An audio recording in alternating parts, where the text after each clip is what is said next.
बिस्मिल्लाहिर्रहमानिर्रहीम। इय्याका नअबुदु व इय्याका नस्तईन। पहले तो मैं कोटली के रहने वाले शहरियों, मेरे प्यारे कश्मीरियों और पाकिस्तानियों, इस शानदार इस्तकबाल का मैं आपका दिल से शुक्रिया अदा करता हूं। बहुत बहुत शुक्रिया। आज मेरे यहां आने का मकसद दुनिया को एक पैगाम देना है कि दुनिया ने कश्मीर के लोगों से 1948 में एक वादा किया था। यूनाइटेड नेशंस की सिक्योरिटी काउंसिल की रेजोल्यूशंस के मुताबिक कश्मीर के लोगों को हक मिलना था अपने मुस्तकबिल का फैसला करने के लिए। तो आज मैं यहां आया हूं सबसे पहले तो दुनिया को याद कराना कि वो जो हक दिया गया था कश्मीर के लोगों को, वो वादा पूरा नहीं हुआ।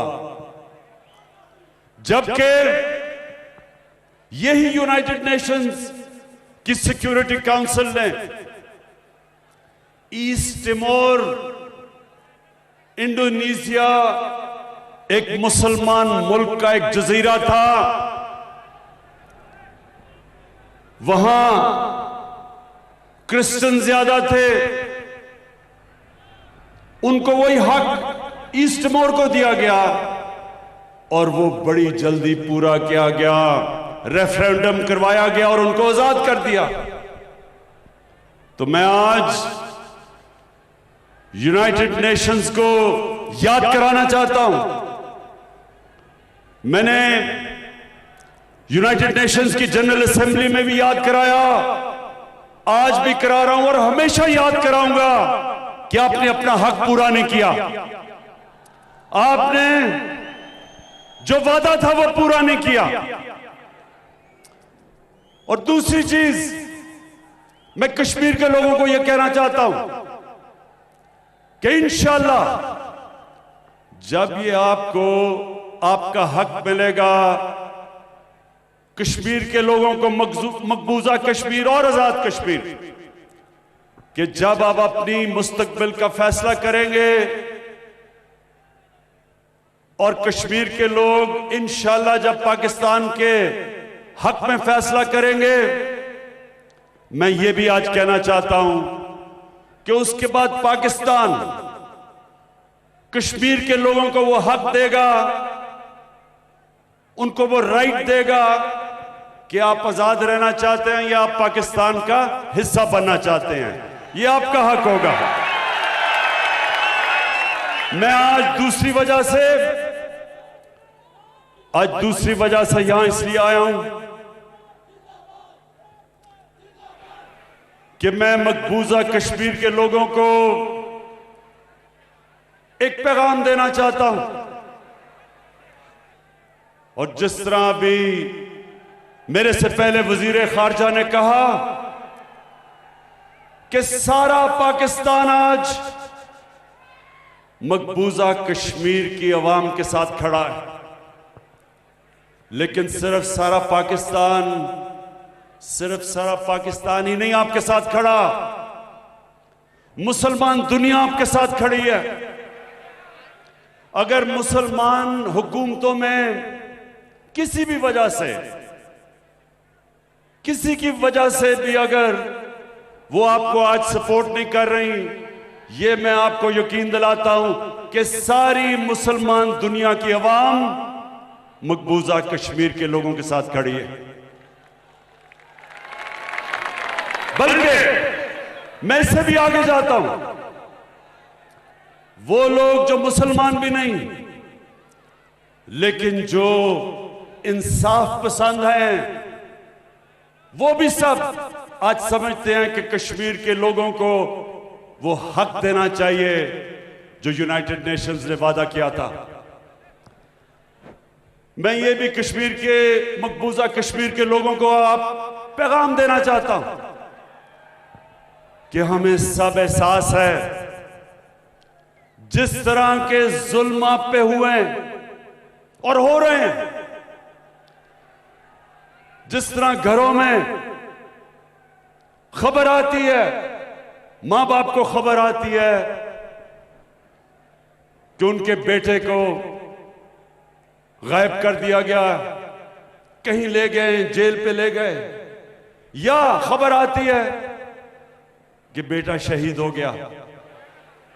मैं आपको एक बाप होते हुए ये कहना चाहता हूं कि हम सबको पता है कि आपके ऊपर क्या गुजरती होगी, किस किस्म की तकलीफों का आप सामना कर रहे हैं, किस किस्म के जालिम का आप मुकाबला कर रहे हैं और खड़े हैं आप। मैं ये भी आपको कहना चाहता हूं कि मेरे में जितनी भी हिम्मत हुई, हर फोरम के ऊपर मैं आपकी आवाज बुलंद करूंगा और कर रहा हूं और करता रहूंगा, चाहे यूनाइटेड नेशंस हो, चाहे दुनिया के लीडर्स हो, यूरोपियन यूनियन के लीडर्स हो, बरतानिया का जो पिछला अमेरिका का सदर था, 3 दफा उससे मैंने ताकीद की कि कश्मीर का मसला हल करें। मीडिया के ऊपर आपकी आवाज उठाऊंगा। आप मुतमईन हो जाएं कि जब मैंने कहा था कि मैं कश्मीर का सफीर बनूंगा, जब तक कश्मीर आजाद नहीं होगा, सारी जगह आपकी आवाज बुलंद करूंगा।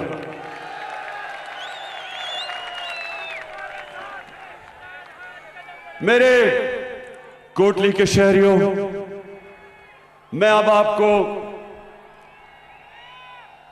आपको ये बताना चाहता हूं कि जब हमारी हुकूमत आई तो मैंने पूरी कोशिश की कि हिंदुस्तान को हम एक दोस्ती का पैगाम दें, उनको समझाएं कि कश्मीर का मसला ये आपके जुल्म से नहीं हल होगा। दुनिया की तारीख ये बताती है कि कोई भी दुनिया की ताकतवर फौज एक आबादी के खिलाफ नहीं जीत सकती। जब एक कौम सारी खड़ी हो जाए, बड़ी से बड़ी फौज दुनिया की तारीख हमें बताती है कि फेल हो गई। अमेरिका सुपर पावर वियतनाम में नहीं जीत सका, 30 लाख लोगों की कुर्बानी दी वियतनाम के लोगों ने और आखिर आजाद हो गए। सुपर पावर नहीं जीत सकी। अफगानिस्तान की तारीख बताती है कि कितनी सुपर पावर्स आई हैं अफगानिस्तान में, लेकिन एक आबादी के खिलाफ कोई सुपर पावर नहीं जीत सकती। अल्जीरिया में फ्रांस ने कितना जुल्म किया, लेकिन आखिर आबादी के खिलाफ फ्रांस नहीं जीत सका। हिंदुस्तान 9 लाख फौज ले आए, ज्यादा भी फौज ले आए, लेकिन वो एक आबादी है कश्मीर के लोगों की जो आपकी गुलामी कबूल कभी नहीं करेगी। जो बच्चा पैदा होता है कश्मीर में, उसके भी दिल में सबसे पहले आजादी का जज्बा जाता है। जितने मर्जी जो मर्जी आप करें कश्मीर पे, 1 लाख कश्मीरी शहादत दे चुके हैं। मैं आज हिंदुस्तान को कहता हूं कि ये आप कभी जीत सकते ही नहीं।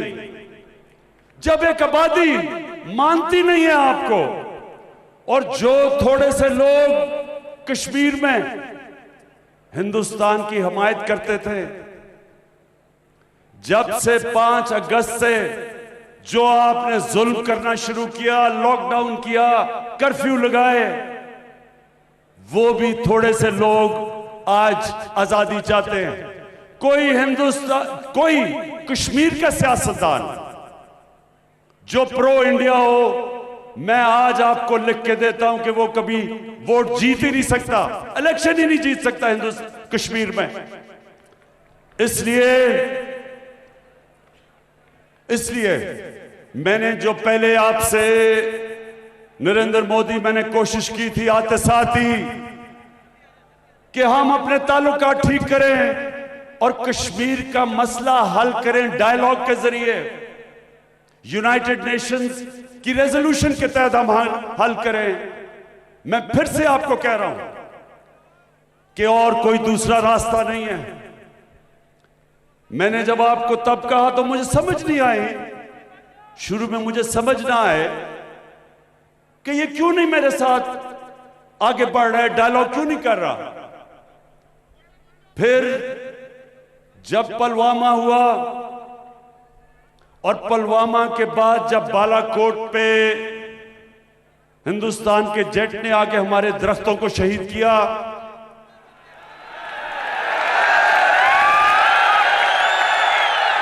आपको पता है मुझे दरख्तों से खास लगा हुआ है, तो बड़ी मुझे तकलीफ हुई कि हमारे उन्होंने दरख्त शहीद कर दिए। लेकिन तभी मुझे पता चल गया कि ये अमन नहीं चाहते, ये दोस्ती नहीं चाहते, बल्कि वो पुलवामा को इस्तेमाल कर रहे थे और बालाकोट को इलेक्शन जीतने के लिए।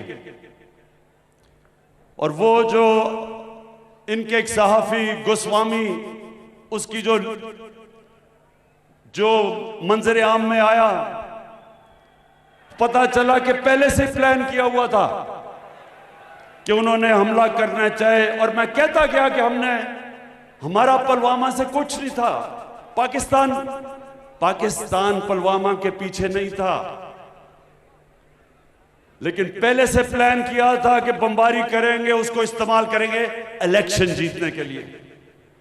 फिर मंजर आम में क्या आया, यूरोपियन यूनियन की डिसइंफॉर्मेशन लैब, पता चला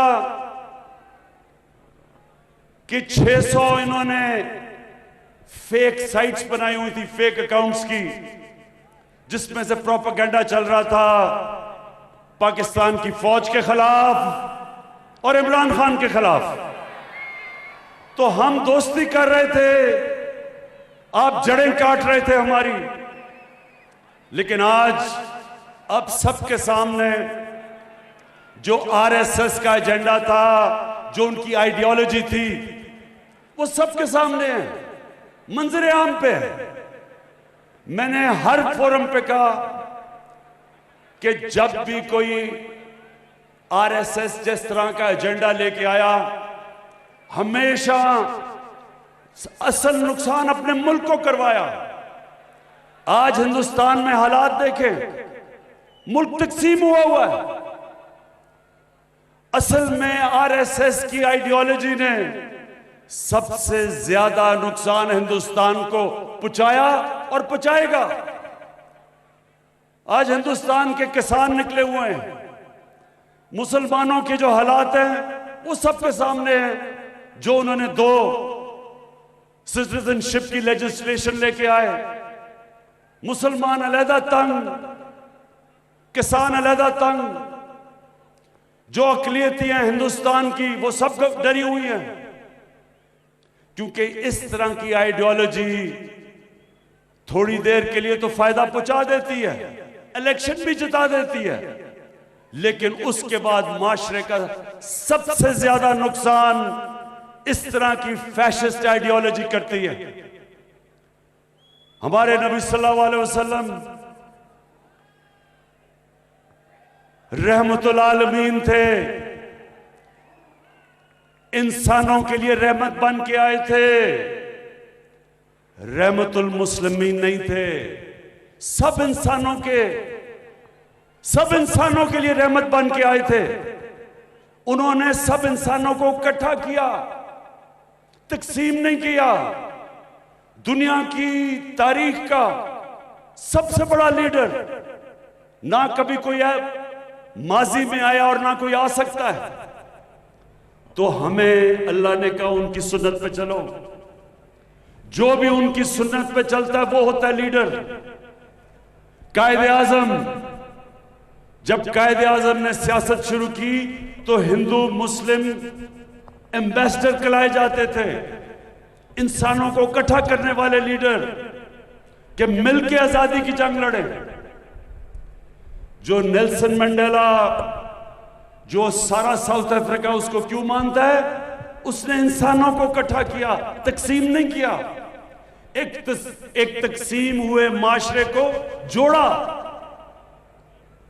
तो नरेंद्र मोदी, मेरा सबसे बड़ा पैगाम आपको ये कि आप जो हिंदुस्तान को तकसीम करके ये हिंदुत्वता की जो आइडियोलॉजी है, ये आपको इलेक्शन तो जिता देगी, ये हिंदुस्तान की तबाही, ये तबाही की आप बुनियाद रख रहे हैं। तो आज मैं फिर से आपको कहता हूं कि कश्मीर का मसला हमारे साथ मिलकर हल करें। और उसके लिए सबसे पहले जो आपने 5 अगस्त को ये कदम उठाया था 370 आर्टिकल खत्म करने का, उसको रिस्टोर करें और फिर हमारे से बात करें और यूनाइटेड नेशंस की रेजोल्यूशन के तहत कश्मीरियों को वो हक दें जो दुनिया की कम्युनिटी ने, वर्ल्ड कम्युनिटी ने जो हक दिया था वो दें। हम तैयार हैं आपसे फिर से बात करने के लिए। लेकिन फिर से मैं कहता हूं, इसको कभी ये ना समझें जो मुझे लगता है पिछली बारी आपने समझा था कि हम कोई कमजोरी के आलम में आपसे दोस्ती करना चाहते हैं। ये मुल्क पाकिस्तान, ये मुल्क उन लोगों का है जो ला इलाहा इल्लल्लाह के कलमे के ऊपर मुल्क बना था। अल्लाह के सिवा किसी के सामने ये झुकने वाले लोग नहीं हैं। ये किसी से ना कभी किसी का खौफ है ना हो सकता है। जो एक अल्लाह की गुलामी करता है वो कभी किसी और की गुलामी नहीं कर सकता। इसलिए कभी ये ना समझना कि जब हम कहते हैं हम आपसे दोस्ती करेंगे कि हमें किसी किस्म का खौफ या डर है। हम चाहते हैं कि कश्मीर के लोगों को उनका हक मिले। हम चाहते हैं ये जुल्म खत्म हो। हम चाहते हैं कश्मीरी भी अपनी जिंदगी का खुद फैसला करे। ये इनका ह्यूमन राइट है, ये इनका डेमोक्रेटिक राइट है। और इंशाअल्लाह इस राइट के लिए सारा पाकिस्तान कश्मीर के लोगों के साथ खड़ा है।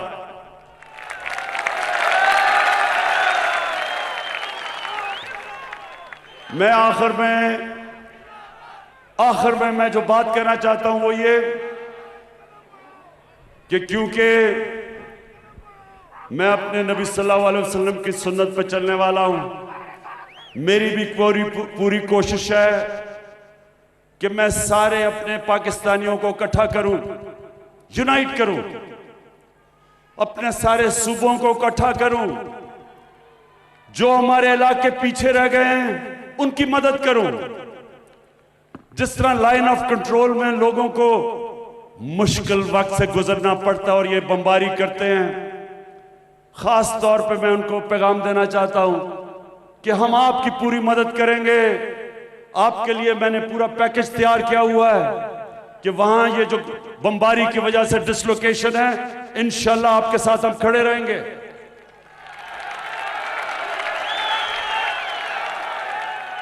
मैं हर किस्म की सोच के साथ बात करने के लिए तैयार हूं, हर किस्म के नजरिए के साथ मैं बात करने के लिए तैयार हूं। लेकिन जो मैं कभी किसी किस्म की मुफाहमत जो मैं नहीं करूंगा, मैं कभी बड़े बड़े डाकुओं को एनआरओ नहीं दूंगा।